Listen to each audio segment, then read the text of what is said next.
एक प्रोटेस्ट जो सरकार के नाकारे को दिखाने के लिए शुरू हुआ था, आज वही प्रोटेस्ट बांग्लादेश को मिटाने में लगा हुआ है, जहां प्रोटेस्ट अब मर्डर, जेनोसाइड, मॉब लिंचिंग बन के रह गया है। बांग्लादेश के गोपालगंज से, बांग्लादेश से इस वक्त की। नमस्कार दोस्तों, हर रोज बांग्लादेश में मर्डर, रेप जैसी घटनाएं सामने आ रही हैं, जो पहले शुरू हुई थी एक सिंपल प्रोटेस्ट से।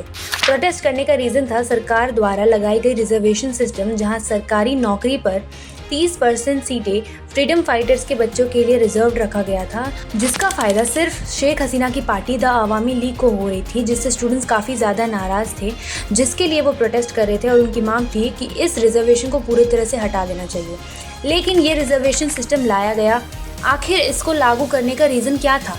इसको लागू करने की ज़रूरत क्यों पड़ी? सर, जब भारत आज़ाद हुआ था उसके बाद भारत दो हिस्सों में बढ़ गया था, एक भारत और एक पाकिस्तान। वही पाकिस्तान के भी दो हिस्से हो गए थे, एक वेस्ट पाकिस्तान और एक ईस्ट पाकिस्तान, जो आज के डेट में बांग्लादेश है। अब ईस्ट पाकिस्तान में इलेक्शन होता है, जहां द अवामी लीग, जिसके अध्यक्ष शेख मुजिबुर रहमान हैं, वो जीत जाते हैं।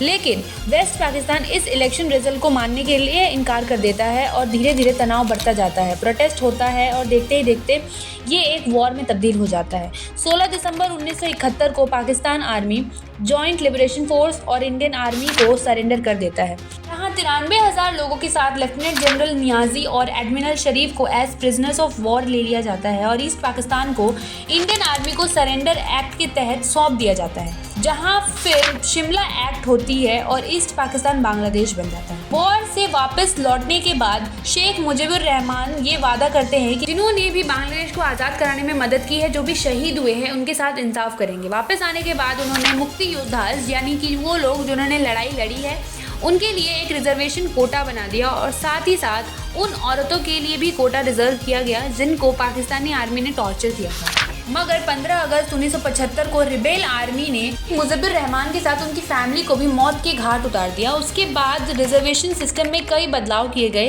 पहले रिजर्वेशन में 30% फ्रीडम फाइटर्स को, 10% औरतों को जो लिबरेशन वॉर के दौरान अफेक्ट हुई थी, 40% अलग अलग डिस्ट्रिक्ट के लोगों के लिए और बाकी के 20% मेरिट बेस्ड था। अगर इसके बाद इसको चेंज करके 40% डिस्ट्रिक्ट अलॉटमेंट को घटाकर 20% कर दिया गया और मेरिट बेस्ड को 20% से बढ़ाकर 40% कर दिया गया। साल 1985 में इसमें फिर बदलाव किए गए, जहां डिस्ट्रिक्ट अलॉटमेंट को घटाकर 10% कर दिया गया, मेरिट बेस्ड रिजर्वेशन को 45% कर दिया गया और 5% स्पेशल कम्युनिटी के लोगों को लिए अलॉट किया गया। साल 1997 में फ्रीडम फाइटर्स की कोटा को एक्सटेंड करके उनके बच्चों को पास ऑन कर दिया गया। 2010 में फिर उस कोटा को एक्सटेंड करके फ्रीडम फाइटर्स के ग्रैंड चिल्ड्रंस को दे दिया गया। 2012 में 1% कोटा डिफरेंटली एबल्ड पीपल को अलॉट कर दिया गया। फिर मार्च 2018 को इस रिजर्वेशन को चैलेंज करने के लिए पेटिशन डाला जाता है, मगर सुप्रीम कोर्ट उसको रिजेक्ट कर देती है। मगर स्टूडेंट्स में स्पार्क बढ़ता ही गया और फिर शेख हसीना ने पूरे रिजर्वेशन कोटा को ही कैंसिल करवा दिया। उनका कहना था कि अगर उनके फादर की लेगेसी कंटिन्यू नहीं होगी तो कुछ भी नहीं बदलेगा, मगर ये स्टूडेंट्स की मांग नहीं थी।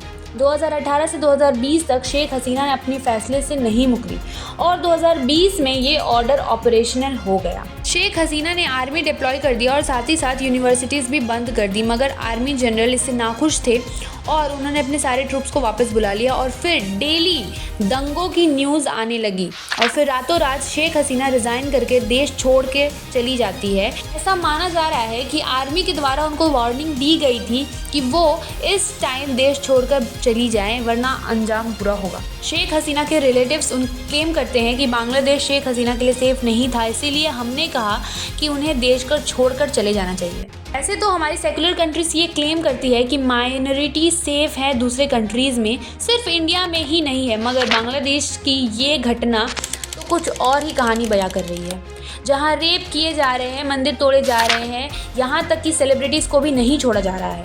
हज़ारों केसेस डेली सामने आ रहे हैं बांग्लादेश से। अब नोबेल लॉरिएट मोहम्मद यूनुस को हेड बनाया जाता है इंटरिम गवर्नमेंट का, ताकि माहौल वापस से नॉर्मल हो सके। अब देखिए ना, स्टूडेंट्स जो कि देश का भविष्य हैं, जिनके अंदर इतनी ताकत है कि वो रूलिंग गवर्नमेंट को हटा सकते हैं, देश बचाने के चक्कर में देश कब बर्बाद होना शुरू हो गया इन्हें पता भी नहीं चला। आप अपना ओपिनियन कमेंट सेक्शन में बता सकते हैं। धन्यवाद।